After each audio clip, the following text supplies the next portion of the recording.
Welcome friends, कैसे आप लोग। दोस्तों, आज के इस वीडियो में हम डिस्कस करेंगे जीएसटी ऑन रेंटल प्रॉपर्टी।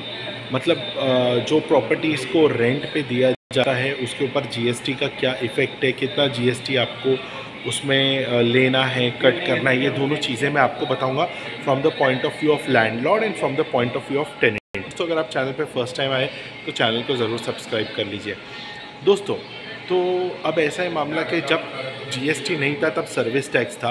तो सर्विस टैक्स में ऐसा हुआ करता था कि जो ओनर थे जगह के वो सर्विस टैक्स चार्ज करते थे प्रॉपर्टी रेंट पे देने के समय।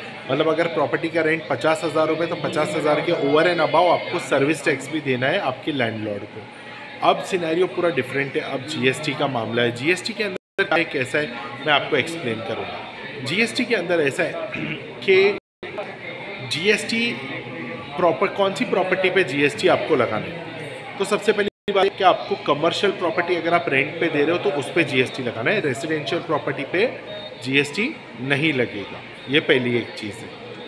लेकिन इसमें शर्त ये भी है कि रेजिडेंशियल प्रॉपर्टी का जो रेंट आ रहा है वो आपके करंट अकाउंट में नहीं आना चाहिए, वो आपके पर्सनल अकाउंट में आना चाहिए, क्योंकि आप वो पर्सनल कैपेसिटी में रेंट पे दे रहे हो।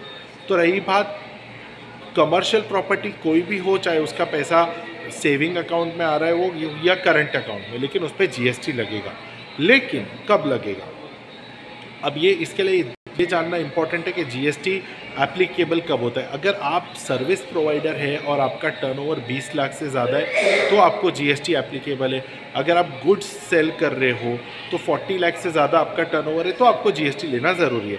तो फॉर एग्ज़ाम्पल अब मिस्टर XYZ है, उनकी 4 प्रॉपर्टीज़ है, ठीक है, जिनका कुल मिला के रेंट आता है 15 लाख रुपए। तो क्या उनको जीएसटी लेना है उनके टेनेंट से? अगर ये हम सवाल करें तो इसका जवाब है नहीं लेना है। क्यों?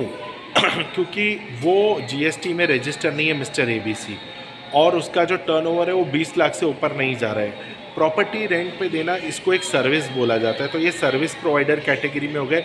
लेकिन इनका टर्नओवर 20 लाख से ज़्यादा नहीं है और इनका जीएसटी रजिस्ट्रेशन भी नहीं है पर्सनल, तो इसीलिए इनको जीएसटी कलेक्ट नहीं कर रहे हैं खुद के टेनेंट से, ठीक है। अगर इसी जगह पे उनका ऑलरेडी जीएसटी होता और सिर्फ एक ही प्रॉपर्टी थी, जैसे जिसका रेंट 3 लाख 4 लाख रुपए आ रहा है, तो उस पर भी उनको जीएसटी कलेक्ट करना पड़ता। लेकिन शर्त ये कि वो प्रॉपर्टी कमर्शियल है। तो अगर आपका जीएसटी ऑलरेडी नहीं है, आप 20 लाख के ऊपर लिमिट क्रॉस नहीं कर रहे हो, तो आपको प्रॉपर्टी पे जीएसटी लेना ज़रूरी नहीं है, ठीक है। तो मुझे उम्मीद है ये आपको अच्छे से समझ में आया होगा, और आपको इससे रिलेटेड कोई और सवाल है तो आप ज़रूर मुझसे पूछ सकते हो। Thanks for watching, bye bye, take care.